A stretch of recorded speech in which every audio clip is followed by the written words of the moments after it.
নমস্কার। শুরু করছি লেখিকা সুচিত্রা ভট্টাচার্যের উপন্যাস হার জিতের খেলা। গল্প পাঠ ভালো লাগলে চ্যানেলটা সাবস্ক্রাইব করতে ভুলবেন না, আর অবশ্যই শেষে একটা লাইক করে দিয়ে যাবেন। আজ উপন্যাসের প্রথম পর্ব।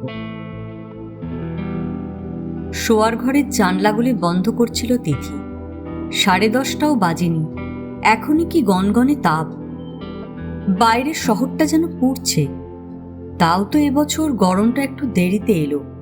এরপর গোটা কত কালবৈশাখী এসে খানিক রুখে রেখেছিল গ্রীষ্মকে, নইলে কবেই লু বওয়া শুরু হয়ে যেত দুর্গাপুরে। একে রুক্ষ মাটির দেশ, তাই এদিক ওদিক ইয়া ইয়া প্ল্যান্ট। এখানে এই যে বাতাস তাতল, তেতেই থাকবে দিনভর, ঠান্ডা হতে হতে সেই মাঝরাত্রির। এখনই এসি মেশিনটা চালালে তাও শোয়ার ঘরটায় স্বস্তি। বাতাসি সরু গলায় ডাকছে, বৌদি, বৌদি। তিথির ভুরুতে ভাঁজ। কি হলো, চেঁচাচ্ছিস কেন? একবার এদিকে এসো না, একটু দেখে যাও। নিঘাত কোনো গন্ডগোল পাকিয়েছে। আবার সিঙ্কের মুখ জ্যাম হলো নাকি? খুবই সম্ভব। তিথি পই পই করে বলেছে, চা জল খাবারের ট্রে ছাড়া সিঙ্কে আর কিছুই যেন ধোয়াধুয়ি না হয়। হাঁড়ি করা মাজার জন্য ভেতর উঠোনে একটা কলও করে দেওয়া হয়েছে। তা বাতাসি দেবী তদ্দূর অব্দি গতর নাড়ালে তো। নামকাওয়াস্তে গোটা কয়েক বাসন কলতলায় নিয়ে যায় বটে, কিন্তু সুযোগ পেলেই ডেকচি কড়া সিঙ্কে ফেলে ঢলছে। এছাড়া এঁটো কাটা, পড়ে থাকা ভাত, চা পাতা, মাছের আঁশ এসব তো সিঙ্কে পড়ছেই। না, কৌশিককে দিয়েই করকাতে হবে। দাদাকেই বাতাসি ডরায় বেশি। এসি অন করে বড়সড় ড্রয়িং হলটা পেরিয়ে তিথি রান্নাঘরের দরজায় এলো। ইস, জায়গাটার কি ছিঁড়ি করে রেখেছে দেখো। মেরুন টাইলসের মেঝে গড়াগড়ি খাচ্ছে বটি, আনাজের ঝুড়ি, শিলনোড়া। গ্রানাইট পাথরের স্ল্যাবে ভাতের হাঁড়ি, তরকারির বাটি, দুধের ডেকচি যেমন তেমন ছড়ানো, সঙ্গে এঁটো চায়ের কাপ। আর সিঙ্কে তো বাসনের পাহাড়। কিচেন ক্যাবিনেট থেকে মশলার কৌটোগুলো বার হয়েছিল, তারাও যেমনকার তেমন শোভা পাচ্ছে স্ল্যাবে, ঢাকনাগুলো পর্যন্ত খোলা। গ্যাস ওভেন ঝোলে ডালে মাখামাখি। হায় রে, তিথির শখের কিচেন। গ্যাসের মাথায় আবার স্বাদ করে সে কিনা চিমনি পর্যন্ত বসিয়েছে। এই দুঃখেই তিথি রান্নার লোক রাখতে চায়নি। পুজোর আগে তিথির যখন অ্যাপেন্ডিসাইটিস অপারেশন হলো, তখন বাতাসি রান্নাবান্নাগুলো সামলাচ্ছিল, ঠিক আছে। এখনও তাকে রেখে দেওয়ার কোনো মানে হয়? কি যে হাস্যকর যুক্তি দেখায় কৌশিক। বলে, লেবার নিয়ে ডিল তো করো না, লেবার প্রবলেম তুমি কি বুঝবে? রান্নার জন্য ওর 300 টাকা মাইনে বেড়েছে, সেটা তো আর কমানো যাবে না। কাজ কমলেও না, মাঝখান থেকে তুমি হাতাখুন্তি ধরলে ওর পুরোটাই লাভ। বগল বাজিয়ে টাকা নেবে। তার চেয়ে এই তো ভালো, ইচ্ছে হলে মাঝে মধ্যে 2-4টে পদ বানাও, বাকি সময়টা যেমন আছো তেমন থাকো, আয়েশ করো, মস্তি করো। সুখ কি তোমায় কামড়াচ্ছে? কৌশিক পাক্কা ব্যবসায়ী বনে গেছে, এখন শুধু হিসেবটাই বোঝে। সংসারের বেপথু হাল দেখে তিথির মন যে উচাটন হয়, এটা কৌশিকের মাথায় আসে কই? অপ্রসন্ন মুখে তিথি বলল, কি দেখার জন্য ডাকলি? রান্নাঘরেরই ছ্যাঁতরা প্যাঁতরা দশা। মুরগি রান্না চলছে। খুন্তি গেঁথে আলু সেদ্ধ হয়েছে কিনা দেখছিল বাতাসি। মুখ না তুলেই বলল, আহা, আমি কি রান্নাঘর ধোয়া মোছা না করে যাই? দেবো না, সব তুলে দিচ্ছি। আশ্চর্য, এত নোংরা করে কাজ করিস কি করে? অভ্যেস গো বৌদি, এই নিয়ে ঘরে বর কম গাল পারে, বলে অলক্ষী। ঠিকই বলে। বাতাসের বিকার নেই, হি হি হাসছে।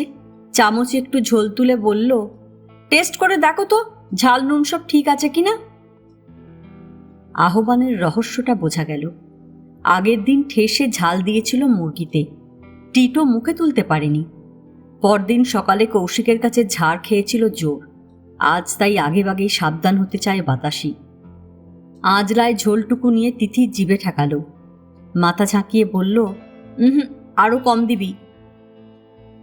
মুরগি তো তাহলে একেবারে পানসে হয়ে যাবে গো। হোক, পেট আমাদের, আমরা যেমন বলবো তেমন করবি। রান্না নামিয়ে বাসনগুলো আগে কলতলায় নিয়ে যা। ছাদের সিঁড়ি মুছেছিস? এবার যাচ্ছি। দেখিস আর যেন বলতে না হয় কাল ফাঁকি মেরে পালিয়েছিলি। সিঁড়ি নিয়ে এত পিট পিট করো কেন? তোমাদের দোতলায় কে ওঠে? কথাটা ভুল নয়, দোতলার ঢালাইটুকুই করা আছে, ঘরগুলো এখনো তৈরি হয়নি, তাই খুব একটা যাওয়াও হয় না ওপরে। ছাদে কাপড় চোপড় মেলাও বন্ধ এখন। তবু বাড়ির কোনো জায়গাতেই ধুলো ময়লা জমে থাকবে এ তিথির দুচক্ষের বিষ। মোজাইক করার সিঁড়িতে একবার কালচে ছোপ ধরে গেলে কি আর স্বরূপে ফিরবে? তিথি সামান্য ঝেঁজে উঠে বলল, কে যায় না যায় তা নিয়ে তোর তো মাথা ঘামানোর দরকার নেই, তোর কাজ তুই কর। বাতাসিকে আর উত্তর দেওয়ার সুযোগ না দিয়ে তিথি সরে এলো, ঢুকেছে ছেলের ঘরে। তাদের শয়নকক্ষের মতো প্রকাণ্ড নয় ঘরখানা, আবার নেহাত ছোটও নয়।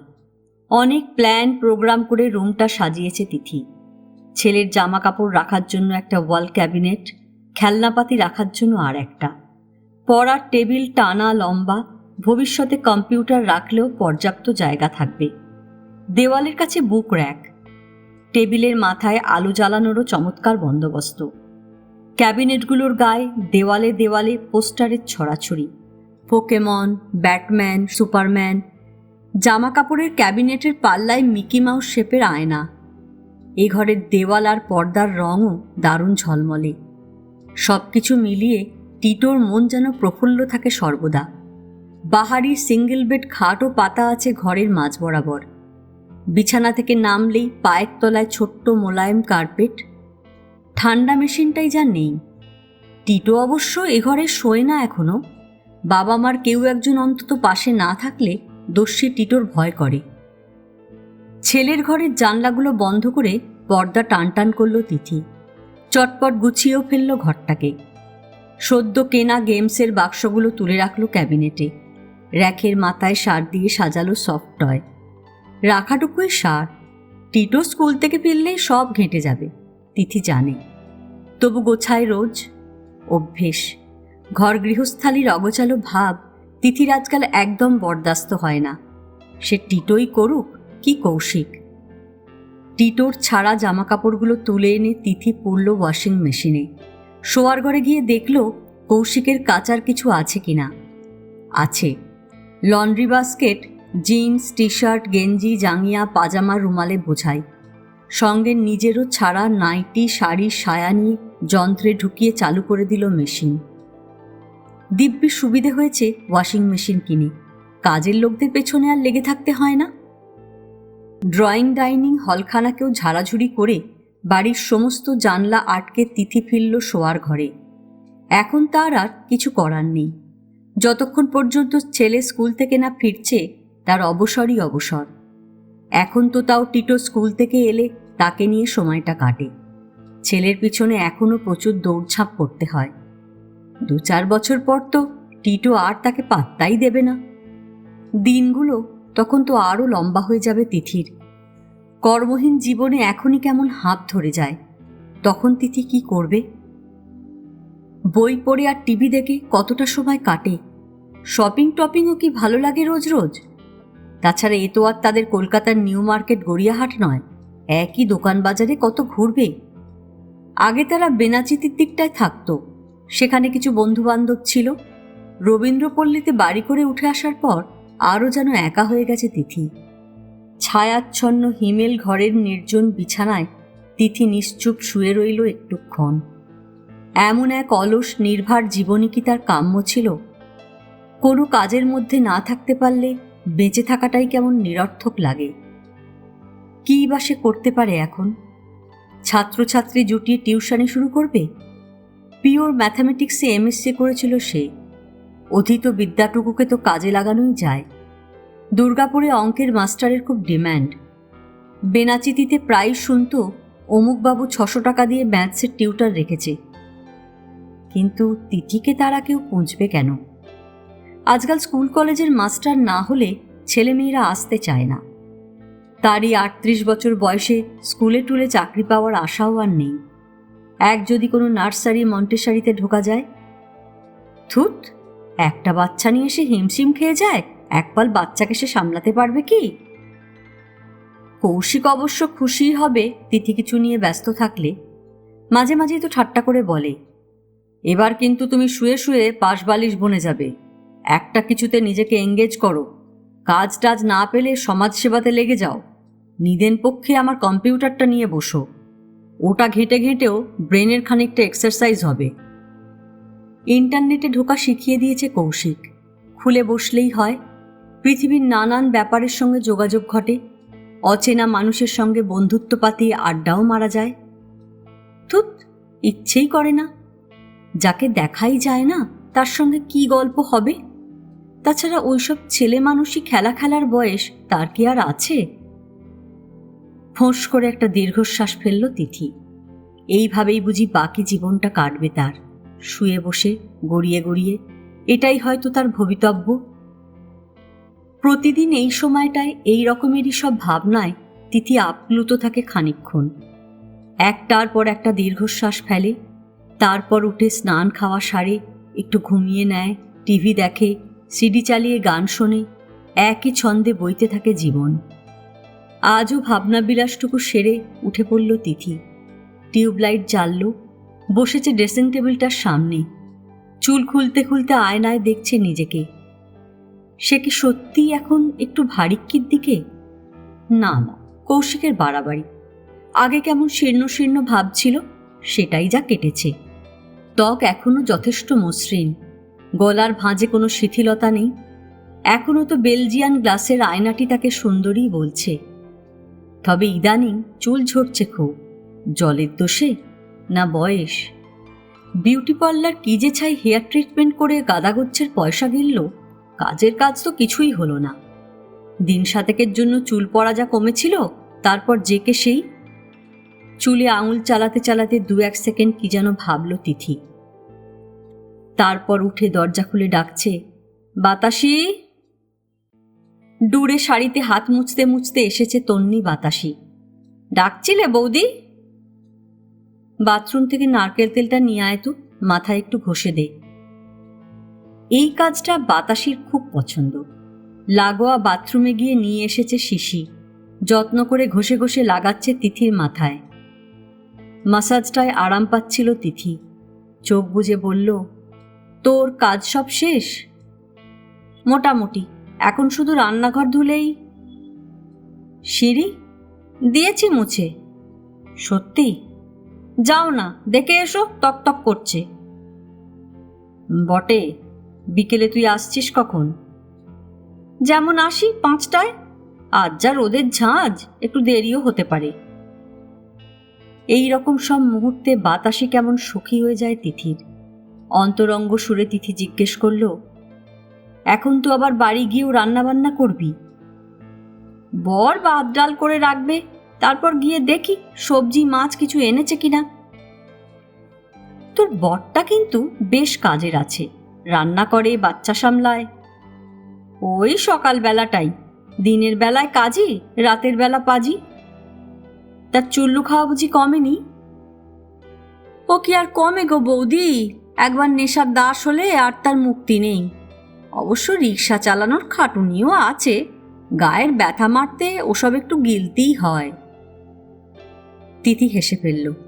কৌশিকও এরকম একটা যুক্তি দেয় বটে।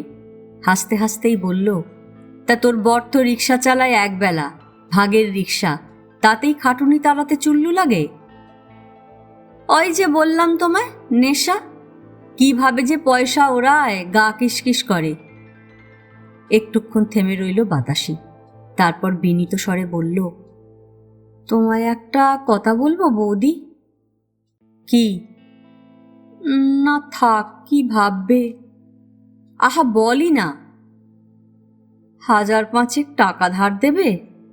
ও তাহলে একটা রিক্সা কেনে, একে একবেলা চালানো, তার উপর মালিককে ভাগ দিয়ে সঙ্গে ওই ছাইপাশ গেলা। ঘরে 20-25 টাকার বেশি আসে না গো, তাও তো রোজ হয় না। ঠিক আছে, তোর দাদাকে বলবো। মাসে মাসে কত করে সুদবি? নিয়েও কেটে যা হোক 100-200। দেখিস টাকা নিয়ে আবার ফুরুত হোস না। ছি ছি, কি যে বলো, 3 বছর হলো বিয়ে হয়েছে, তখন থেকেই গতর খাটিয়ে যাচ্ছি, কেউ বলতে পারবে না বাতাসি কারোর 10টা পয়সাও মেরেছে। বেশ, দেবক্ষণ। ফ্রিজে কালকে 2 পিস মাছ রয়ে গেছে, যাওয়ার সময় নিয়ে যাস। কেন গো, তোমরা খাবে না? কষকষে করে রেঁধেছিলাম। টিটো তো মাছ ছোঁয়েই না, তোর দাদাও বাসি মাছ দেখলে নাক সিটকোয়। তুমি দুপুরে খেয়ে নিও। না, তুই নিয়ে যা, আজ তোর দাদা পার্শে মাছ এনেছে, ওই দিয়েই আমার এবেলা। কথার মাঝেই ড্রয়িং হলে কলিং বেলের ডিং ডং। তিথি একটু থমকে থেকে বলল, এখন আবার কে এলো? পিয়ন টিয়ন হবে হয়তো, দাদার চিঠি দিতে এসেছে। বলতে বলতে বেরিয়ে গেছে বাতাসি, ফিরেছে মিনিট খানেকের মধ্যেই। চোখ ঘুরিয়ে বলল, একটা লোক তোমায় ডাকছে। আমায়? দাদাকে খুঁজছিল, দাদা নেই শুনে তোমার কথা বলল। দেখতে কেমন? প্যান্ট শার্ট পরা, রোগা লম্বা, কোঁকড়া কোঁকড়া চুল। বাতাসি মাথা চুলকোলো, কাঁধে একটা ব্যাগ আছে। কে রে বাবা, বেনাচিতির কেউ নাকি?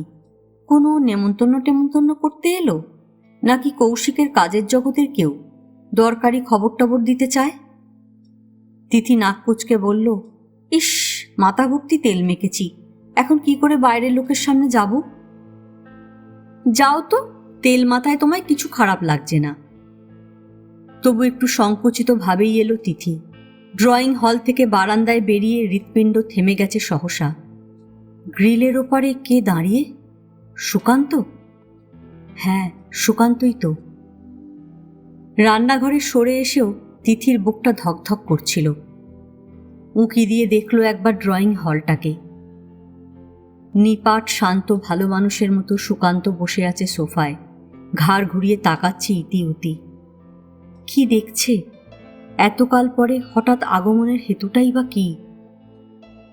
দুর্গাপুরে আসার পর সেভাবে সুকান্তর আর কোনো খবর রাখেনি তিথি। প্রত্যক্ষভাবে জানার কোনো উপায়ও ছিল না। বাবা মা, আত্মীয় স্বজন, বন্ধু বান্ধব প্রায় সকলেরই সঙ্গে যোগাযোগ ছিন্ন তখন। সে আর কৌশিক শুধু বিচ্ছিন্ন দ্বীপের মতো বাস করছে বেনাচিতির ভাড়া বাড়িতে। কার কাছে তখন পাবে সুকান্তর সমাচার? তবু কথা কি করে যেন এসেই যায়, উড়ে উড়ে ভেসে ভেসে। কৌশিকই একদিন কাজ থেকে ফিরে এসে জানালো, সুকান্ত এখন নাকি বদ্ধ উন্মাদ, তাকে ভর্তি করা হয়েছে পাগলা গারদে। মনে আছে সেদিন সারা রাত সে আর কৌশিক ঘুমোতে পারেনি। বারান্দায় দাঁড়িয়ে একের পর এক সিগারেট খেয়ে চলেছে কৌশিক, আর সে বিছানায় চিত হয়ে নির্নিমেষ তাকিয়ে কড়িকাঠের দিকে। না, দুজনের কেউই কারোর সঙ্গে কথা বলতে পারছিল না। সুকান্ত যেন হঠাৎ কোত্থেকে এসে পাঁচিল হয়ে দাঁড়িয়ে গেছে দুজনের মাঝখানে। তারপর তো সময়ের সঙ্গে সঙ্গে আবার স্বাভাবিক হয়ে গেল সবকিছু। ঢেউ যেটা উঠেছিল সেটা মিলিয়েও গেল। সত্যি কথা বলতে কি, এই 10টা বছরে একটু একটু করে সুকান্ত তো মুছেই গেছিল তাদের জীবন থেকে। টিটো হওয়ার পর থেকেই তো সে প্রায় অস্তিত্বহীন, কিংবা বলা যায় একটা ধূসর স্মৃতি পূর্বজন্মের। আজ সেই সুকান্ত ফের আবির্ভূত হয় কোন হিসেবে? উন্মাদ আশ্রম থেকে পালিয়ে টালিয়ে আসেনি তো? ধুত, ঠিকানা পাবে কোত্থেকে? তাছাড়া চেহারাপত্র দেখে তো স্বাভাবিক বলেই মনে হচ্ছে। চুল দাড়ি ঠিকঠাকভাবে কাটা, পরিষ্কার জামা প্যান্ট। গ্রিলের ওপার থেকে আর 5 জনের মতোই হাসলো, কথা বলল, যেন বহুকাল পর পুরনো পরিচিতের সঙ্গে দেখা করতে এসেছে, এমনই একটা হাবভাব। কবে সুস্থ হলো? সম্প্রতি নাকি অনেক দিন? তা সে যবেই হোক, এখানে এলো কেন? কোনো প্রতিশোধ নেওয়ার বাসনা টাসনা জাগেনি তো? তিল তিল করে গড়ে তোলা তিথির সুখের সংসার ভেঙে চুরে দিতে চায়? না, বোঝা যাচ্ছে না, সব কেমন গুলিয়ে যাচ্ছে। কৌশিককে একটা ফোন করবে, কিন্তু তারও কি জো আছে? টেলিফোনটাও সুকান্তর পাশেই। তাছাড়া কৌশিককে এখন ডাকাডাকি করলে যদি কোনো উল্টো বিপত্তি ঘটে? বিপদ বিপদ, তিথি যে এখন কি করে। ঘাড়ের কাছে বাতাসি, লক্ষ্য করছে তিথির মুখভাব। ফিসফিস করে জিজ্ঞেস করল, লোকটা কে গো বৌদি? তিথির সম্বিত ফিরল। বাতাসের সামনে অচঞ্চলই থাকতে হবে তাকে, সিন ক্রিয়েট করা চলবে না। ঢোক গিলে বলল, আমাদের চেনা জানা। তাই? তা তুমি এত ঘাবড়ে গেছো কেন? কই না তো। তিথি ফ্যাকাশে হাসল। বহুদিন পর এলো তো অবাক লাগছে। তোমাদের কলকাতার লোক? ওই আর কি। তিথি স্নায়ু নিয়ন্ত্রণে আনার চেষ্টা করল। চটপট একটা লেবু কাটতো, শরবত বানিয়ে দিই। লেবু কেন, আম পোড়ার শরবত দাও না, অদ্দূর থেকে তেতেপুরে এসেছে। কি দরকার হ্যাঙ্গামায় যাওয়ার? হ্যাঙ্গামা কিসে, আম তো পোড়ানোই আছে, দেবো বার করে ফ্রিজ থেকে? না না, ওটা টিটোর জন্য থাক, তুই লেবুই দে, আর 1 বোতল ঠান্ডা জল। জলে নুন চিনি দিয়ে নাড়ছে তিথি। লেবু চিপল। এত বেলায় এলো সুকান্ত, এক্ষুনি নিশ্চয়ই চলেও যাবে না। এই রোদ্দুরে তা সম্ভবও নয়, অর্থাৎ দুপুরে খাবে। তিথি টেরিয়ে দেখল বাতাসিকে, জিজ্ঞেস করল, পার্শে মাছ কটা আছে রে? গোটা 6। বাতাসি ফিক করে হাসল, তোমার অতিথির হয়ে যাবে। আর তরকারি কি রেঁধেছিস? যা বলেছিলে তাই, টক ডাল, সর্ষে পটল আর মাখা এঁচোড়। ভাত? এক্সট্রা লোক কুলিয়ে যাবে? হ্যাঁ গো হ্যাঁ, অত ভাবছো কেন? ভাবনা কি চাইলেই রোধ করা যায়? একটা চিন্তা সরল, তমনি আর একটা এসে হামলেছে মাথায়। বাতাসি তো এবার চলে যাবে, তারপর কি হবে? সারাটা দুপুর ওই সুকান্তর সঙ্গে শুনশান বাড়িতে তিথি একা থাকবে? বিপদ আপদ কিছু ঘটবে না তো? বাতাসিকে অবশ্য আটকে রাখা যায়। 5,000 টাকার জন্য বাতাসি এখন ছোঁক করছে, হয়তো তার কথা ফেলতেও পারবে না। কিন্তু তাতেও তো সমস্যা। বাতাসি কি ভাবতে কি ভেবে বসবে কে জানে। সুকান্ত যদি বাতাসের সামনে উল্টোসিধে কিছু বলে বসে, তাহলে তো কেলেঙ্কারির এক শেষ। দুর্গাপুরের কাকপক্ষীও জানে না সে একটা লোকের পালিয়ে আসা বউ। ব্যাপারটা বাতাসি টের পেলে দুনিয়াময় রাষ্ট্র হতে বাকি থাকবে কি? কৌশিক আর তিথির মান ইজ্জতটা তখন থাকবে কোথায়? সিভিল কন্ট্রাক্টর কৌশিক বসু মজুমদার আর তিথি দেবীকে নিয়ে ঢিডি পড়ে যাবে চতুর্দিকে। বিপদ বিপদ, এ যেন শাঁখের করাত। বাতাসিকে রাখলেও ভয়, না রাখলেও দুশ্চিন্তা। শরবত ট্রেতে রাখতে রাখতে ইতিকর্তব্য স্থির করে ফেলল তিথি। অন্য ভাবনা পরে, মান সম্মানটাই আগে। 38 বছর বয়স হলো, একটা পুরুষ মানুষকে সামলাতে পারবে না? টিটো তো 3:30 এসেই যাবে, আর ফোন তো রইলই। কৌশিককে বললেই 10 মিনিটে উড়ে আসবে মোটর সাইকেলে। যা ভাবা সেই কাজ। তিথি বাতাসিকে বলল, তোর তো কাজ শেষ, রান্নাঘর ধোয়া বাকি, ও বেলা ধুয়ে দিস। বাইরের লোককে শুনিয়ে ঝাঁটা চালাতে হবে না। বিকেলে কিন্তু তাড়াতাড়ি আসবি, জলখাবার বানাতে হতে পারে। শাড়ি গুছিয়ে ট্রে হাতে ড্রয়িং হলে এলো তিথি। সেন্টার টেবিলে গ্লাস নামিয়ে বলল, নাও আগে একটু শরবত খাও। সুকান্ত নড়ে বসেছে। লেবুর শরবত? আম পোড়া দিয়ে বানাতে পারলেই ভালো হতো, আমি আর এখন পোড়ানো টোড়ানোর ঝঞ্ঝাটে গেলাম না। অকারণে মিথ্যে বলে একটু যেন খারাপই লাগলো তিথির। কেন যে বলল। এক ঢুকে গ্লাস শেষ করেছে সুকান্ত। পরিতৃপ্ত মুখে বলল, লেবুর শরবত খাসা, ছাতি ফেটে যাচ্ছিল তেষ্টায়, জুড়োলো খানিকটা। আর 1 গ্লাস বানিয়ে দেব? না না থাক, তুমি বসো না। 1 সেকেন্ড। বাতাসি বেরিয়ে যাচ্ছে, তার পিছন পিছন গ্রিলের গেটটা বন্ধ করে এলো তিথি। বসল সুকান্তর মুখোমুখি। কথা খুঁজে পাচ্ছে না। কেন এসেছে জিজ্ঞেস করবে সরাসরি, কিংবা কবে সেরে উঠল? তুত, গোড়াতেই কি ওসব প্রশ্ন করা যায়? সভ্যতা শালীনতা বলেও তো একটা ব্যাপার আছে। গলা ঝেড়ে তিথি জিজ্ঞেস করল, কোত্থেকে আসছো, কলকাতা? সুকান্ত মাথা দোলালো। হ্যাঁ। দুর্গাপুরে কোনো কাজে এসেছো বুঝি? না তো, তোমাদের কাছেই এসেছি। সোফায় হেলান দিল সুকান্ত। কাঁধের ঝোলা ব্যাগ রেখেছে পাশে। ব্যাগে একটা হাত রেখে বলল, হঠাৎই ইচ্ছে হলো তোমাদের একটু। ঠিকানা পেলে কি করে? জুটে গেল, চান্স অকারেন্স। কিরকম? কিছু পাওনা গন্ডার ব্যাপার ছিল, হেড অফিসে গিয়েছিলাম।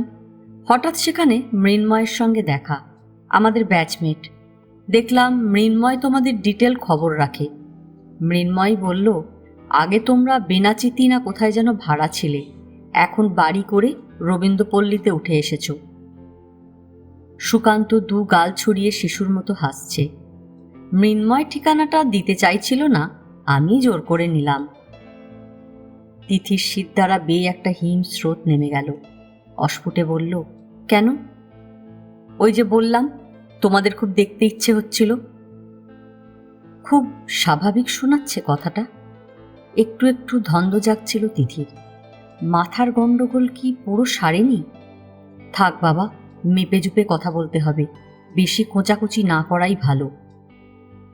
সুকান্ত দুলছে মৃদু মৃদু, হাসি হাসি মুখে জিজ্ঞেস করল, তা তোমরা আছো কেমন? চলছে একরকম। একরকম কেন? ভালোই তো দেখছি। এমন একটা আলিশান বাড়ি, কার্পেট এরিয়া ১,৫০০ স্কোয়ার ফিট তো হবেই, কি বলো? কাছাকাছি ১৪৮০। প্লটটাও না হোক ৬ কাঠার, ২-৬টা কম। ওই হলো। তারপর বাইরে অমন সবুজ একখানা লন, গ্যারেজ, নিশ্চয়ই গাড়িও আছে। তা আছে। মারুতি? না, স্যান্ট্রো। নতুন নয়, সেকেন্ড হ্যান্ড। নিশ্চয়ই কৌশিকের পছন্দ। সুকান্ত ফের দুগাল ছড়িয়ে হাসল। কৌশিকটা তো সেকেন্ড হ্যান্ডই ভালোবাসে। কথাটা যেন ঠাস করে থাপ্পড় কষালো তিথির গালে। জ্বলে উঠতে গিয়ে নিভে গেল তিথি, যেন শুনতেই পায়নি এমন একটা ভান করে সাইড টেবিলের কাজ আঁচল দিয়ে মুছছে। সুকান্ত ঝুঁকল সামান্য, ফের একই সুরে বলল, তা গাড়িটা কৌশিক সত্যি সত্যি কিনেছে তো? আশা করি অন্য কারুরটা তুলে আনেনি। এবার তো আর সামলানো গেল না নিজেকে। তিথি ফোঁস করে উঠেছে, তুমি কি আমাদের টিজ করতে এসেছো? কি কাণ্ড, রেগে গেলে নাকি? জাস্ট একটু মজা করছিলাম। সুকান্তর হাসিতে কোনো ভাঙচুর নেই। আহা, রসিকতাও বোঝো না? এটা রসিকতার ভাষা নয়, আর আমাদের সঙ্গে তোমার ঠাট্টাই আর কি সম্পর্ক নয়। জানি তো। ওভাবে তাহলে কথা বলছো কেন? আমি কি গাড়ি? তাও তো বলিনি। বলেছ। শোনো, 10 বছর পরে ওসব কথা শোনানোর কোনো মানেই হয় না। আমি গাড়ি নই, মানুষ। আমারও কিছু ইচ্ছে অনিচ্ছে ছিল। সুকান্ত যেন থমকে গেল, স্থির চোখে দেখছে তিথিকে। তিথির অস্বস্তিটা বাড়ছিল। সুকান্ত কি স্রেফ খ্যাপামো করতে এসেছে, নাকি অনেক দিনের পুরনো জ্বালাটাকে উগড়োতে? আধো আবছায়ায় ভালো করে পড়াও যাচ্ছে না মুখটাকে। গ্লাস ট্রে নিয়ে উঠে দাঁড়ালো তিথি। ডাইনিং টেবিলে ট্রে রেখে জ্বালিয়ে দিল একটা বাতি। টিউবের আলোয় ঘর এখন অনেকটা স্বচ্ছ। সুকান্ত, এই ভালো। সুকান্তর হেঁয়ালি আর চলবে না। ফের সোফায় বসে ফুসফুসে কিছুটা বাতাস ভরে নিল তিথি। তারপর স্বর প্রায় স্বাভাবিক করে বলল, পুরনো কথা থাক, তোমার খবর শোনাও। কি করছো এখন? নাথিং। সুকান্ত ঠোঁট ওল্টালো। এই তো সবে পুজোর পর ছাড়া পেলাম। তিথি বোকার মতো জিজ্ঞেস করে ফেলল, কোত্থেকে? জানো না? আমার মাথা খারাপ হয়ে গিয়েছিল, কেউ বলেনি? হ্যাঁ, মানে শুনেছিলাম। তিথি ঈষৎ ইতস্তত করল। তোমার নাকি ব্রেনের কি সব অসুখ টসুখ হয়েছিল, ট্রিটমেন্টে ছিলে? হুম, এমনি অসুখ নয়, আমার মাথাটাই গন্ডগোল হয়ে গিয়েছিল। সারাদিন নাকি বিড়বিড় করতাম, যখন তখন বাড়ির থেকে বেরিয়ে যেতাম, হঠাৎ হঠাৎ ভায়োলেন্ট হয়ে পড়তাম। দাদা এসে বর্ধমান থেকে আমায় নিয়ে গিয়েছিল কলকাতায়। বাড়িতেও নাকি বেশি দিন রাখতে পারিনি, মেন্টাল অ্যাসাইলামে ভর্তি করতে হয়েছিল। সেখানে আমি কতদিন ছিলাম জানো? 8 বছর 3 মাস। একটু একটু করে নার্ভগুলো আবার কন্ট্রোলে এসেছে।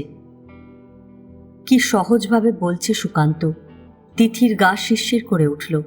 একটা চোরা অপরাধ বোধও যেন টোকা দিচ্ছে মস্তিষ্কে। তবে ওই টোকাটাকে এখন আর প্রশ্রয় দেওয়ারও কোনো অর্থ হয় না। তিথি প্রসঙ্গটা থেকে সরে আসতে চাইল।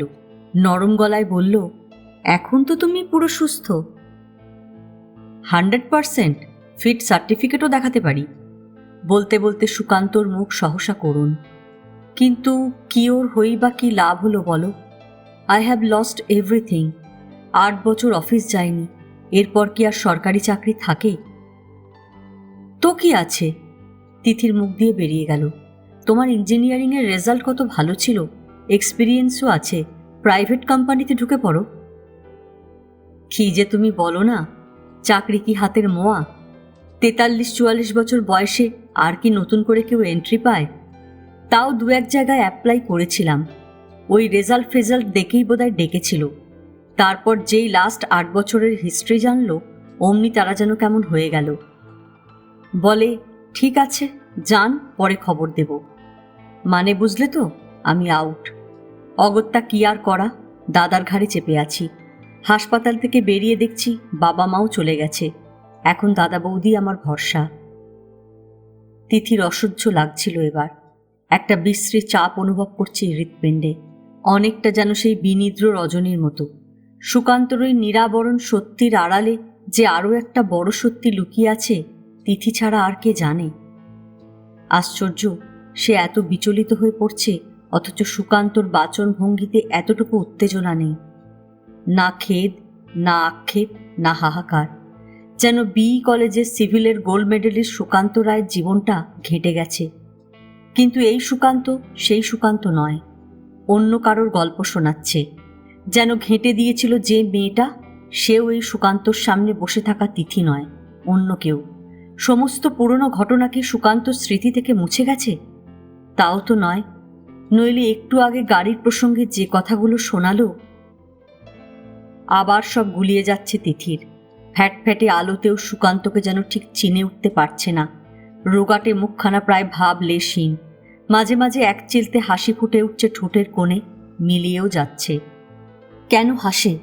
কি ভেবে হাসে? এ কি নতুন কোনো মুদ্রাদোষ, নাকি পাগলামির রেশ?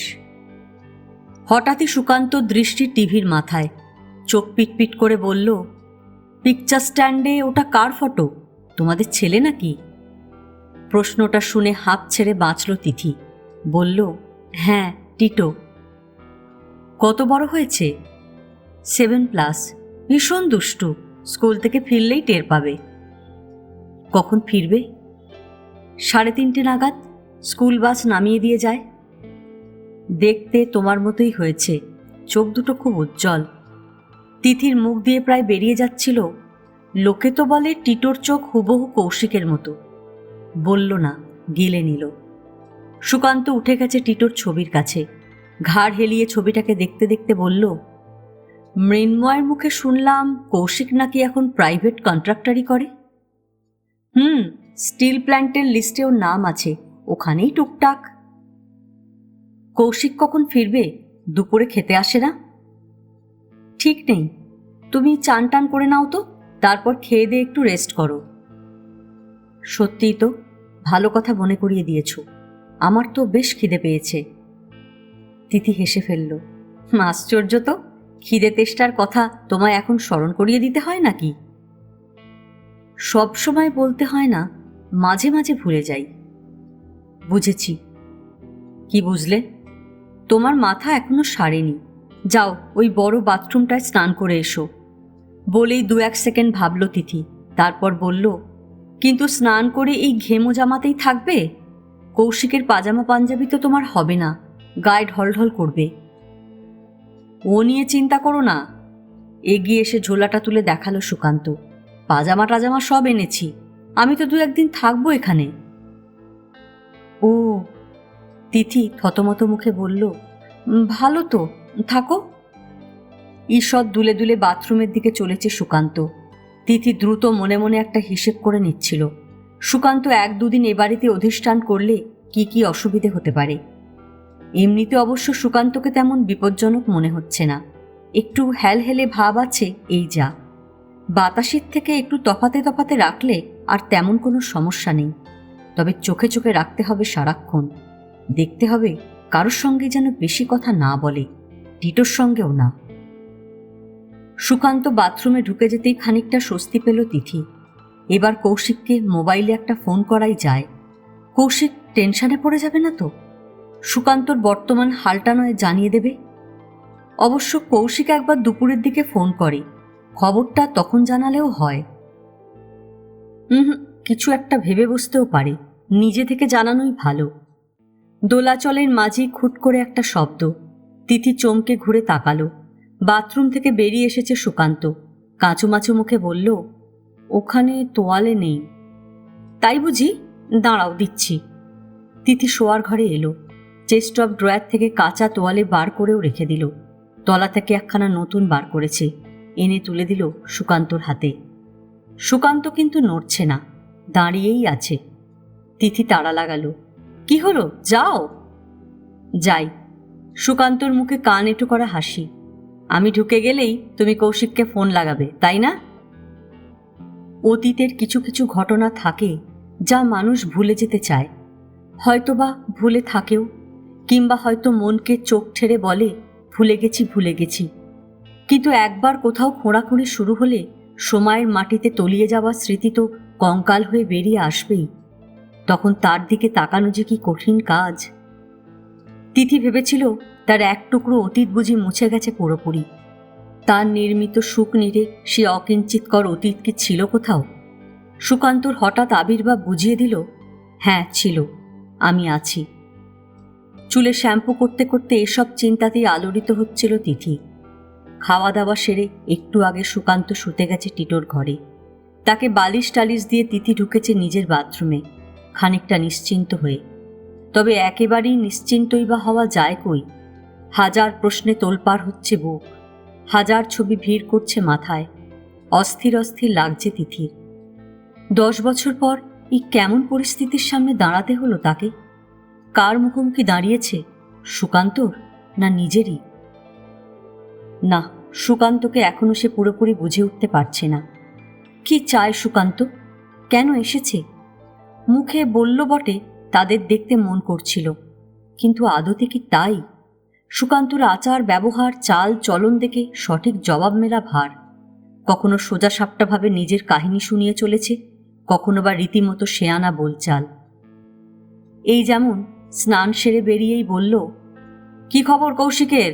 এক্ষুনি নিশ্চয়ই আসছে না? বাঁকা সুরে সরাসরি কটাক্ষ। তিথি বিরক্ত মুখে বলল, আসতে চাইছিল, আমি বারণ করেছি। আহা, নিষেধ বারণ তো করতেই হবে।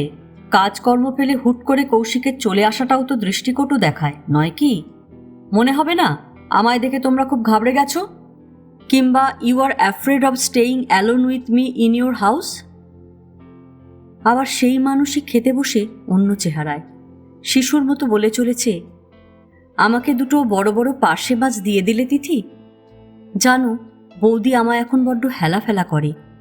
আমি গাদার মাছ খেতে পারি না, কাঁটা লাগে, তবু বেছে বেছে আমায় শুধু গাদা আর লেজা দেবে। পরশুদিন টিভি দেখতে গিয়ে ভাত পুড়িয়ে ফেলল, আবার নতুন করে ভাত রাঁধল নিজেদের জন্য, আর আমার পাতে পড়ল ওই পোড়া পোড়া ভাতের চাবড়া। জানে আমি মুরগির ঠ্যাংটাই ভালোবাসি, তবু কিছুতেই দেবে না আমাকে, হয় ডানা নয় নলি। বলো তুমি, চিকেনের নলিতে কতটুকু মাংস থাকে? সব ভালো ভালো জিনিস আগে দাদা আর রুমকিকে দেবে, আমার জন্য খালি অবজ্ঞা। এমন করে বললে কার না মায়া লাগে? অতি বড় পাষণ্ডও বিগলিত হয়। তিথির অবশ্য হাসি পাচ্ছিল। ছদ্ম ধমক দিয়ে বলেছিল, তুমি তো মহা কুচুক করে হয়ে গেছো। দাদা বৌদি তোমার দেখভাল করছে, আর বাইরের লোকের কাছে তুমি তাদের নিন্দে করছো। আহা, তুমি বাইরের লোক নাকি? তোমার সঙ্গে আমার তো এখনো ডিভোর্স হয়নি। শুনেই তিথির শরীরে লক্ষ ভোল্টের শক। সুকান্ত কি তবে ওই দাবিটাই জানাতে এলো? তাও তো নয়। উদাসভাবে কথাটা ভাসিয়ে দিয়েই বেমালুম অন্য প্রসঙ্গে চলে গেল সুকান্ত। ফের সেই দাদা বৌদি ভাইজি। রুমকিকে সে নাকি এখন নিয়মিত অঙ্ক করায়। সকাল হলেই বৌদি তার হাতে বাজারের থলি ধরিয়ে দেয়। দাদা বলে দিয়েছে বাড়ির telephone bill, electric bill, laundry, gas সব কিছুর দেখাশোনা করাই নাকি এখন সুকান্তর কাজ। অর্থাৎ দাদার সংসারে সে এখন বিনি মাইনের চাকর। তা নিয়ে অবশ্য অনুযোগ থাকলেও তেমন খেদ নেই সুকান্তর। বেকার মানুষকে নাকি এসব একটু করতেই হয়। আর একবারের জন্য বিয়ে ডিভোর্সের ব্যাপারটা সুকান্ত উচ্চারণ করল না। এই লোককে কোন মাপকাঠিতে মাপবে তিথি? আলাভোলা পাগল ছাগল ভাববে, নাকি মহা ধুরন্ধর? তবে একটা কথা তো তিথি বুঝতেই পারছে, আইনের ব্যাপারটা সুকান্তর মাথায় আছে এখনো। অথচ তিথি ভুলে গিয়েছিল, হয়তোবা কৌশিকও। অবশ্য আদালতের একটা ডিক্রি থাকা না থাকায় এত বছর পর আর কী বা আসে যায়। কৌশিক আর সে তো স্বামী স্ত্রী কবে থেকেই, আর 5টা বড় বউয়ের মতো সম্পূর্ণ স্বাভাবিক দাম্পত্য জীবনযাপন করছে তারা। বাচ্চা হয়েছে, সুখে শান্তিতে ঘর সংসার করছে, ছাদনাতলা, আইনের ছাপ সবই তো এখন মূল্যহীন। তবু সত্যি তো সত্যি, আইনের চোখে তিথি এখনো সুকান্তরই বউ।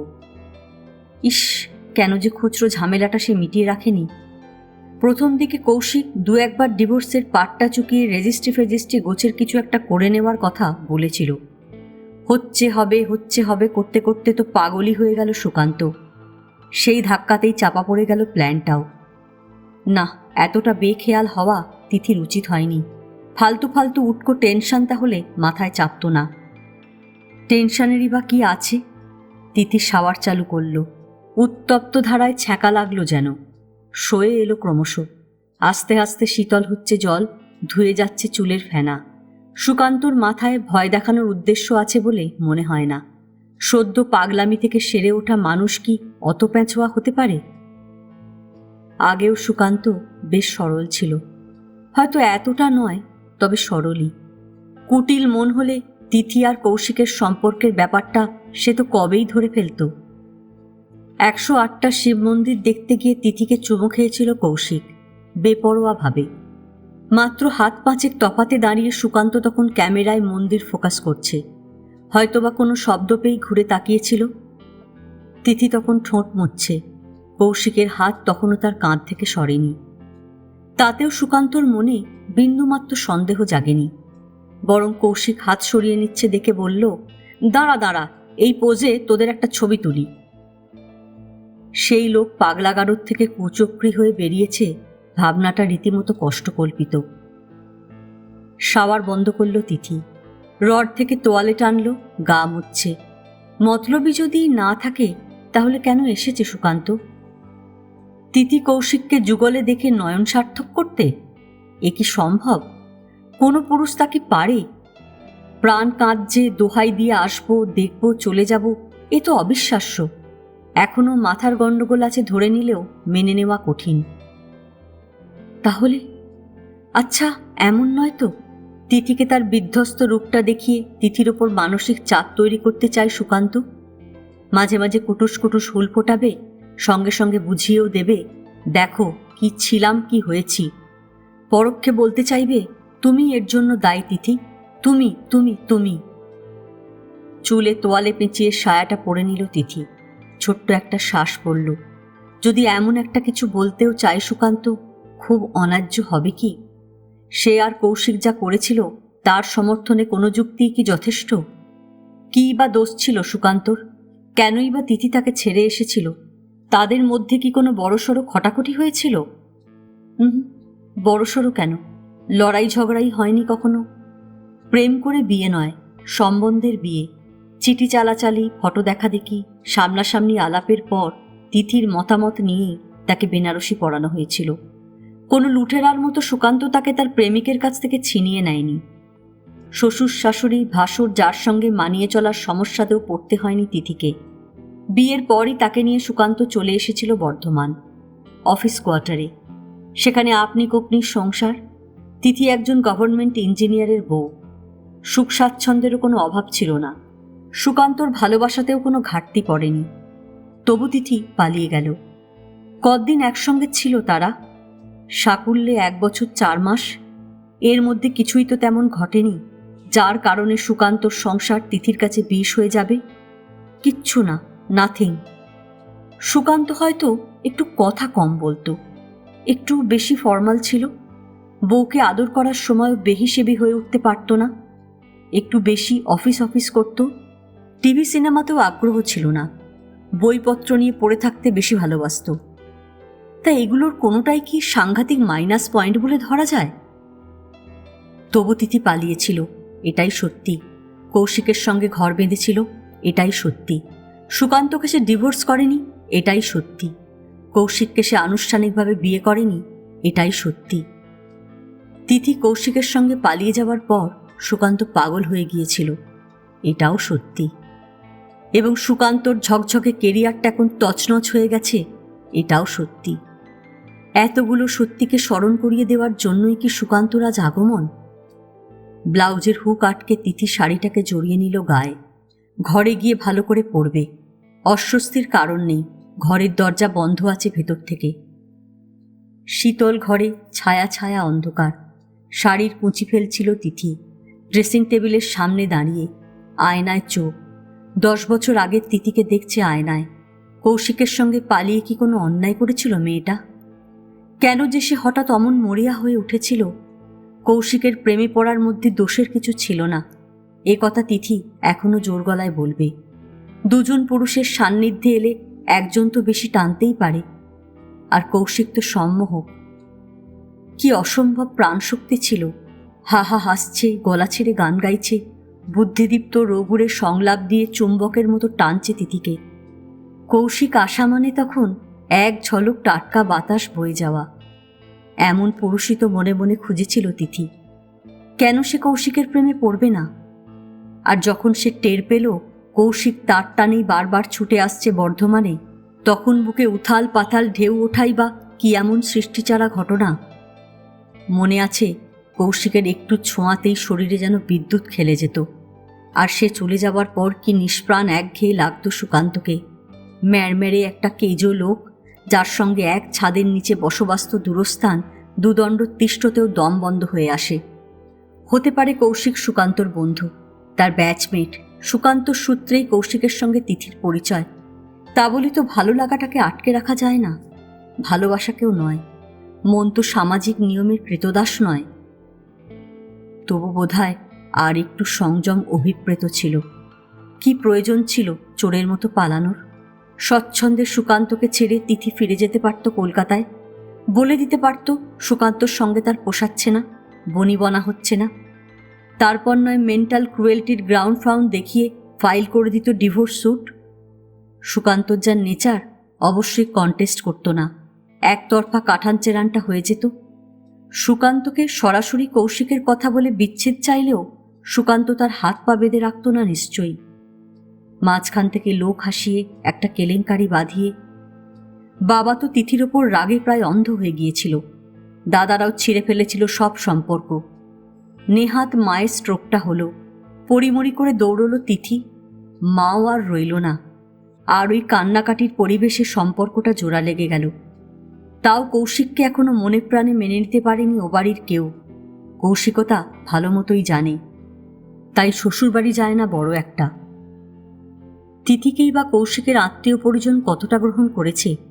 কাজে কর্মে সেখানে গেলে এখনো কি তিথিকে তির্যক দৃষ্টি সহ্য করতে হয় না? কেউ কি আসে তাদের এই দুর্গাপুরের বাড়িতে? ওই হয়তো কালে ভদ্রে কৌশিকের বোন ভগ্নিপতি। অথচ সবকিছুই সুষ্ঠুভাবে হতে পারত। ডিভোর্সের পর ধীরে সুস্থে কৌশিককে বিয়ে করলে কোনো তরফ থেকেই বাধা আসতো না। এবং আজ এই সুকান্ত আসার পর মনের মধ্যে চোর চোর ভাবও খেলে বেড়াতো না কোনো। আবারও একটা শ্বাস ফেলল তিথি। ঝোঁকের মাথায় কি যে একটা সিদ্ধান্ত নিয়ে ফেলে মানুষ, অনন্তকাল যার মাসুল গুনে যেতে হয়। তোয়ালে বাথরুমে রেখে এসে তিথি চুল আঁচড়াতে বসল। এখানকার জলে বড্ড আয়রন, ঘন ঘন শ্যাম্পু করেও চুল ওঠা থামানো যায় না। চিরুনি থেকে চুল ছাড়াতে গিয়ে আঙুল থেমে গেল তিথির। হঠাৎই ড্রয়িং হলে ফোন বাজছে। কৌশিক বোধহয়। দরজা খুলে দ্রুত পায়ে বাইরে এসে তিথি রিসিভার চাপল কানে। ঠিকই ধরেছে, কৌশিকই। কি ব্যাপার, এত দেরি হলো যে ফোন ধরতে? এই তো স্নান সেরে বেরোলাম, ঘরে ছিলাম, কাপড় পরছিলাম। পাগলটা কোথায়? ঘুমোচ্ছে টিটোর ঘরে। ঘুমোচ্ছে? একটুক্ষণ থেমে রইল কৌশিক, ফের বলল, ঘুমোচ্ছে? হ্যাঁ, এত অবাক হবার কি আছে? এই রোদ্দুরে এলো, একটু বিশ্রাম করবে না? খেয়ে উঠেই আর্জি জানালো এবার নাকি তাকে শুতে হবে। অ্যাসাইলামে নাকি ঘুমোতো দুপুরে, অভ্যেস হয়ে গেছে। তা কোনো প্রবলেম করেনি তো? না না, ঠিকই আছে। খেতে খেতে গল্প টল্প করলো। কি বলছিল? তেমন কিছু নয়, ওই ওর দাদা বৌদি ভাইজি সবাই নাকি ওকে নেগলেক্ট করে। কথাবার্তা নর্মালি বলছে, কিন্তু কিন্তু কি, মনে হচ্ছে এখনো মাথার একটু প্রবলেম আছে। আমার কথা কিছু জিজ্ঞেস করছিল? কি বলল? সুকান্তর বিদ্রুপাত্মক কথাগুলো চেপে গেল তিথি। কেন যেন বলতে ইচ্ছে করল না। দায়সারাভাবে বলল, এই তুমি এখন কি করছো, কখন ফিরবে? আমি তাড়াতাড়ি ফিরছি, টিটোরও তো আসার সময় হয়ে এলো। টিটোকে একটু নজরে নজরে রেখো। পাগলার কাছে বেশি ঘেঁষতে দিও না, কি বলতে কি বলে দেয়। জানি স্যার, সে সেন্স আমার আছে। পাগলা থাকছে কদিন? বললাম তো তখন, বোধহয় 1-2 দিন। জ্বালালো, কাল সন্ধেবেলা আবার সান্ডালদের বাড়িতে পার্টি আছে। কি যে হবে, পাগলা আসার আর সময় পেল না। এই খালি পাগলা পাগলা করো না তো, কানে লাগে। পাগল বলতে যেমন বোঝায়, ও মোটেই এখন সেরকম নয়। জাস্ট একটু আধটু খিঁচ, তুমি এসে কথা বললেই বুঝবে। কৌশিক চুপ করে গেল 3-4 সেকেন্ড, তারপর বলল, ওকে ছাড়ছি, দরকার হলে ফোন করো। খাবার দাবার কিছু নিয়ে যেতে হবে? না, আছে মোটামুটি, ম্যানেজ হয়ে যাবে। ফোন কেটে গেল। রিসিভার নামিয়ে তিথি চুপচাপ দাঁড়িয়ে রইল একটুক্ষণ। কৌশিককে বড্ড বেশি ক্যাজুয়াল মনে হলো না? সুকান্তকে যেন সে আর মানুষের মধ্যেই গণ্য করছে না। হতে পারে জীবনের চূড়ান্ত বিচারে সুকান্ত অসফল, কিন্তু আর একটু মর্যাদা তো সে আশা করতেই পারে। স্ত্রীর প্রাক্তন স্বামী হিসেবে নয়, অন্তত পুরনো বন্ধু হিসেবে। সবচেয়ে বড় কথা, বন্ধুর বউকে একদা বাগিয়ে এনে এমন কিছু মহৎ কাজ করেনি কৌশিক, এবং কোনো উচ্চতর শ্রেণীর প্রাণীও বনে যায়নি। তাহলে কেনই তুচ্ছতাচ্ছিল্য? ভালো লাগে না তিথির, মোটেই ভালো লাগে না। পায়ে পায়ে টিটোর ঘরের দরজায় এলো তিথি। পাশ ফিরে ঘুমোচ্ছে সুকান্ত। বালিশ মাথায় নেই, বুকের কাছে আঁকড়ে ধরে আছে বালিশটাকে। এই ঘরটায় বড্ড তাত। গরমে সুকান্তর কেমন যেন একটা কুঁকড়ে থাকা ভাব, যেন ঘুমের মধ্যেও কোনো অজানা শত্রুর ভয় গুটিয়ে আছে। সুকান্ত কি এভাবেই শুতো? মনে পড়ছে না। 10টা বছর সময় 1 বছর 4 মাসকে একদম শুষে নিয়েছে। মা, ও মা! একটু স্থির হয়ে দাঁড়া, জামাটা ছাড়াতে দে। তোল তোল, হাত তোল। মা বলো না, লোকটা কে আমার বিছানায় শুয়ে আছে? ও তোমার একটা মামা। না না, ভুল বললাম, কাকা মানে কাকু। তোমার বাবার বন্ধু, তুমি আঙ্কেল বলে ডাকতে পারো। কি আঙ্কেল? কি আঙ্কেল আবার কি? আঙ্কেল আঙ্কেল বারে, আঙ্কেলটার বুঝি কোনো নাম নেই? সুকান্ত। সুকান্ত মানে কি মা? সুকান্ত মানে যার চেহারাটা সুন্দর। এ মা, কি ভুল নাম! আঙ্কেলটাকে মোটেই ভালো দেখতে নয়। ছি, ওভাবে বলতে নেই। কেন বলতে নেই? সত্যিই তো দেখতে ভালো নয়। চুপ! বাবা তো দেখতে সুন্দর, বাবার নাম কেন সুকান্ত নয়? টিটো, একই নাম সকলের হয় নাকি? কেন হবে না? আমাদের ক্লাসেই তো 3টে সম্রাট আছে, আমি ছাড়া আরো 2টো। উফ, বোর করিস না। যা, ঘরে ব্যাগ রেখে আয়। শব্দ করবি না, টেবিলের ওপর রাখবি। ঠেলছো কেন? যাচ্ছি। আঙ্কেলটা ঘুমোচ্ছে কেন মা? অনেক দূর থেকে এসেছে তো, টায়ার্ড। কোত্থেকে এলো? কলকাতা। এ মা, কলকাতা আবার দূর নাকি? বাবা তো সকালে গিয়ে রাত্রিতে চলে আসে। বাইরে আজ কেমন গরম দেখছো না? আঙ্কেলের কষ্ট হয়েছে। কষ্ট করে এলো কেন? বেড়াতে এসেছে। লোকের বাড়ি লোকে বেড়াতে আসে না? আমরা যেমন তোমার দীপঙ্কর আঙ্কেলের বাড়ি যাই। কিন্তু কষ্ট করে তো যাই না, আমাদের কষ্টই হয় না, তাই না মা? বাবা গাড়ি চালায়, আরাম করে এসিতে বসে থাকি, আর গাড়ি সাঁই সাঁই পৌঁছে যায়। টিটো, এবার কিন্তু আমি হাত চালাবো। যাও, ব্যাগ রেখে এসো। মা ছেলের কথোপকথন শুনতে বেশ লাগছিল সুকান্তর। দুজনের কারোরই স্বর উচ্চকিত নয়। তিথি তো গলা নামিয়েই কথা বলছে, তবু এসে যাচ্ছে কানে। খোলা দরজা দিয়ে, দেওয়াল ফুঁড়ে, পর্দা কাঁপিয়ে। তাকে মামা বলে চালাতে চাইছিল তিথি। কি আক্কেল! কৌশিকের কানে লাগতো না? তিথির বরকে তিথির দাদা বলে ডাকতে পারবে কৌশিক? টিটো বুঝি হাঁটে না, সাঁ করে উড়ে ঢুকল ঘরে। সুকান্ত পুটুস করে চোখ বুজে ফেলল। চোখের পাতায় অতি সামান্য ফাঁক রেখে দেখছে তিথির ছেলেকে, আবছা আবছা ভাবে। খাসা বাচ্চা, ছবির চেয়েও সুন্দর, কোঁকড়া কোঁকড়া চুল, ফোলা ফোলা গাল, টুকটুকে ফর্সা। কৌশিকের গায়ের রং পেয়েছে, তিথির মতো শ্যামলা হয়নি। টেবিলে ব্যাগ ছুঁড়ে দিয়ে ও পাশের ওয়ার্ড্রোবটা খুলল, ঘাঁটছে। কি যেন একটা রঙিন খেলনা বার করে হাঁটা লাগিয়েছে দরজার দিকে। থামল আচমকা। বিছানায় সুকান্তর পায়ের কাছে খেলনাটা আস্তে করে রাখল। কোমর থেকে নেভি ব্লু প্যান্টখানা নামাচ্ছে। হঠাৎই সুকান্তর দিকে ফিরে তাকিয়ে থমকালো। সন্দিগ্ধ দৃষ্টিতে দেখল সুকান্তকে। এক পা করে এগিয়ে এলো, ঝুঁকে নিরীক্ষণ করছে সুকান্তকে। কচি কচি হাত দুখানা দোলালো সুকান্তর নাকের সামনে। বুঝি পরখ করল তার ঘুমের গভীরতা। তারপর ঝটাক সে প্যান্ট খুলে এক শটে দূরে ফেলে দিল। উদম হয়ে ভারী পুলক জেগেছে প্রাণে। হাত ঘুরিয়ে ঘুরিয়ে টিং টিং নাচছে। নাচতে নাচতেই অন্য ওয়ার্ড্রোবখানা খুলে আর একখানা প্যান্ট বার করে ঘোরাচ্ছে মাথার ওপর। আবার সুকান্তকে একবার জরিপ করে নিয়ে প্যান্টটা পরে নিল। পরক্ষণে খেলনা তুলে নিয়ে ঘর থেকে ধাঁ।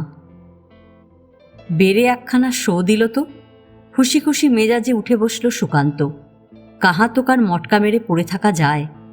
ঘুমের 12টা বেজে গেছে বহুক্ষণ, অথচ উঠতেও আলিস্যি। মনে হচ্ছিল যেন এভাবেই অনন্তকাল শুয়ে থাকে। সম্ভবত দুপুরের ওষুধটার এফেক্ট। অন্যদিন তো বিকেল অবধি ঘুমোয় পড়ে পড়ে। এখানে যা তাপ, বাপস, ঘুম তো এলোই না তেমন করে। শরীরটাও কেমন ঢলঢলে হয়ে গেল। তিথির ছেলেটাকে দেখে এবার যেন তাও একটু চাঙা লাগছে। মা ছেলের ক্যাসেট চালু হয়েছে আবার। সুকান্তর কান আপনা আপনি খাড়া হয়ে গেল। এসেই তুই খেলনা নিয়ে পড়লি? এটা খেলনা নয়, বেব্লেড। গুষ্টির পিণ্ডি, তোর বাবা আসুক, যা ঝাড়বো না আজ। ছেলের একটা কিছুর ফরমায়েশ হলো, অমনি বাবা রাজ্য উজাড় করে আজে বাজে যত খেলনা এনে দিল। আবার খেলনা বললে মা? এটা বেব্লেড, এতে পাওয়ার আসে। ছাতার মাথা আসে। পাওয়ার আনতে গেলে ভালো করে খেতে হয়। চলো, রোদ থেকে এসেছো, আগে আম পোড়া শরবত খাবে। আম পোড়া ভালো লাগে না, লেবুর শরবত দাও। না, আম পোড়া। তোমার জন্য বাতাসি মাসি আম পুড়িয়ে রেখেছে। যাক, সুকান্ত তাহলে ঠিকই শুনেছিল। আম পোড়া ছিল ঘরে। আহা, কতকাল সুকান্ত আম পোড়ার শরবত খায়নি। সুকান্ত ছোট্ট করে নিজেকে বকুনি দিল একটা। ছি, এত কিসের নোলা। তিথি তাকে দেয়নি তো দেয়নি, ঠিক করেছে। নিজের বাচ্চার জন্য না রেখে দামড়াকে খাইয়ে দেবে? কানেরও বলিহারি যায়, সব কথা শোনার দরকারই বা কি? অসুখের পর এই এক ঝঞ্ঝাট হয়েছে। ইন্দ্রিয়গুলো আশ্চর্য রকমের প্রখর। কান বেশি শুনছে, চোখ বেশি দেখছে, নাক তো বুঝি কুকুরকেও হার মানায়। যেমন এখন এই ঘরে বসেই সুকান্ত টের পাচ্ছে রান্নাঘরে কড়াইতে তেল ছেড়েছে তিথি। দিব্যি বাস আসছে। লুচি টুচি ভাজবে নাকি? ফের নিজেকে এক প্রস্ত ধমক। তুই কি জীব সর্বস্ব জীব হয়ে গেলি নাকি রে সুকান্ত? কচি ছেলে স্কুল থেকে ফিরল, মা তাকে খাবার বানিয়ে দেবে, তুই ছোক ছোক করিস কেন? কম গিলেছিস দুপুরে? পেট না এখনো তোর আইঢাই করছে? নিজেকে বকতে পেরে ভালোই লাগলো সুকান্ত। ডাক্তারবাবু বলেছেন নিজেকে নিজের বশে রাখতে হলে মাঝে মাঝেই ধমক টমকগুলো দিতে হবে। সে না তার বউকে দেখতে এসেছে। বউয়ের সংসারে এসে হ্যাংলামি করাটা মোটেই কাজের কথা নয়। তাছাড়া অসুখের আগে কবে সে এইসব খাওয়া টাওয়া নিয়ে মাথা ঘামিয়েছে? পাতে যা দেওয়া হতো তাই খেত, টু শব্দটি করেনি কোনোদিন। তিথি প্রথম প্রথম রাঁধতেই জানত না। তখন কতদিন নুনে পোড়া বা আলুনি খেয়েছে হাসি মুখে, কোনো অসুবিধেই তো হয়নি। বাইরে কি একটা পাখি ডাকছে, ভারী মিষ্টি ডাকটা। কি পাখি? বসন্ত বৌরি? সুকান্তর মন উদাস হয়ে এলো। অসুখটা তাকে কত দিক দিয়েই বদলে দিয়েছে। অসম্ভব রকম বেড়ে গেছে স্মৃতিশক্তি। তুচ্ছাতিতুচ্ছ ঘটনাও পুঙ্খানুপুঙ্খ মনে পড়ে যায়। তিথি একদিন মাংসে গরম মশলার বদলে কাঁচা জিরে বাটা দিয়ে ফেলেছিল। উৎকট গন্ধ আর বিটকেল স্বাদের সেই মাংস খেয়ে তিথি নিজেই কেঁদে ফেলার জোগাড়। তা সত্যি বলতে কি, তিথির সেই রান্নাও সুকান্ত তেমন একটা খারাপ লাগেনি। সোনা মুখ করে সে খেয়ে যাচ্ছে দেখে তিথি কিরকম গোল গোল চোখে তার দিকে তাকিয়েছিল, তাও সুকান্তর স্মরণে আছে। এরকম আরও কত অজস্র ছবি যে সুকান্ত আজকাল দেখতে পায় একদম স্পষ্টভাবে, এমনকি ছেলেবেলার টুকরো টুকরো দৃশ্য। ক্লাস 3-তে পড়ার সময় রবিন নামের একটা ছেলে তার ইউনিফর্মে কালি ছিটিয়ে দিয়েছিল। ওই ক্লাসেই ছেলেটা তাদের স্কুল ছেড়ে চলে যায় অন্য কোথাও, কিন্তু তার মুখটা ইদানিং সে পরিষ্কার দেখতে পায়। স্কুল, কলেজ, হোস্টেলের আরও কত ছবি যে খুলে গেছে এখন। আর বিয়ে হানিমুন তো জলজল করছে। বাসর ঘরে একটা ভক্তিমূলক গান গেয়েছিল তিথি, কেন বঞ্চিত তব চরণে। শুনতে শুনতে কৌশিক সুকান্তকে বলেছিল, এ যে যোগিনী রে, তোকে নিয়ে খাটে শোবে তো। তিথি অবশ্য মোটেই যোগিনী টাইপ ছিল না, বরং ভালোবাসার খেলায় তারই উৎসাহ ছিল বেশি। রমণের সময় খামচে খুমচে দিত। হানিমুন করতে গিয়ে তারা গিয়েছিল সিমলায়। ডিসেম্বরের শীতে হোটেল রুমে তাকে স্ট্রিপটিজ দেখিয়েছিল তিথি। একটা একটা করে পোশাক খুলছে আর ছুঁড়ে মারছে সুকান্তর মুখে। আর নার্ভাস গলায় সুকান্ত বলছে, কি করছো কি, ঠান্ডা লেগে যাবে, ঠান্ডা লেগে যাবে। স্ক্যান্ডাল পয়েন্টে বসে গান শুনিয়েছিল তিথি 5খানা। শেষ গানটা ছিল, প্রেম শুধু এক মোমবাতি, ঝড়ের কাঁপনে আলোর নাচনে যখন তখন মাতামাতি। গানটা প্রায় গাইতো তিথি বর্ধমানের কোয়ার্টারে। কৌশিকেরও খুব প্রিয় ছিল গানখানা। তিথি যখন গাইতো ঠোঁট টিপে হাসত কৌশিক। একবার কৌশিক বর্ধমানে এলো, গায়ে ধুম জ্বর। তিথি আতিপাতি করে খুঁজে একটা ট্যাবলেট বার করে দিল তাকে। কৌশিক খেতে চাইছিল না, ট্যাবলেট গিলতে তার নাকি অসুবিধে হয়। তিথি যেই চোখ পাকিয়ে তাকালো, অমনি মুখে পড়ে কোঁত করে গিলে নিল বড়িটা। শের আফগানের সমাধি দেখতে গিয়ে তিথি একটা ইঁটে জোর হোঁচট খেল। সঙ্গে সঙ্গে উবু হয়ে বসে তার গোড়ালি ম্যাসাজ করছে কৌশিক।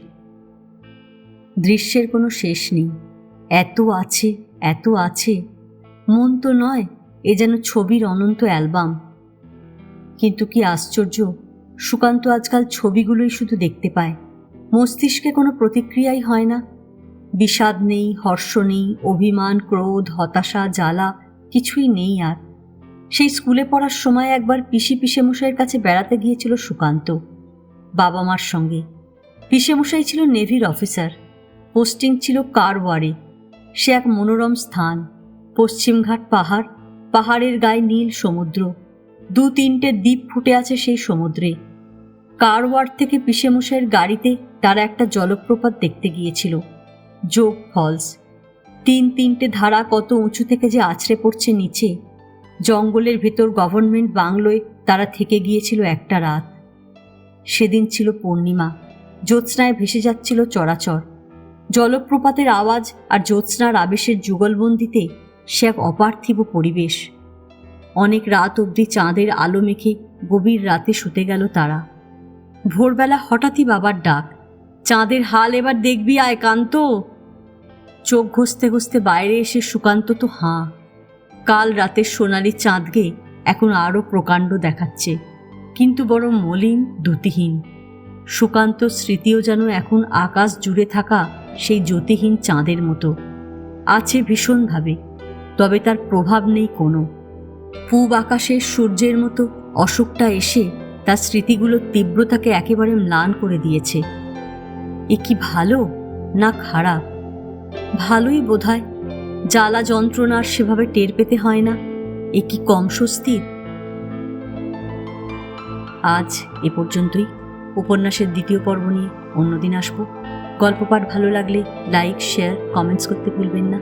এখনও যারা আমার চ্যানেলটা সাবস্ক্রাইব করেননি তাদের সকলের কাছে অনুরোধ রইল, প্লিজ আমার চ্যানেলটা সাবস্ক্রাইব করে নেবেন। পাশে যে বেল নোটিফিকেশনটা আছে সেটা অবশ্যই প্রেস করে দেবেন। আজকের মতন নমস্কার।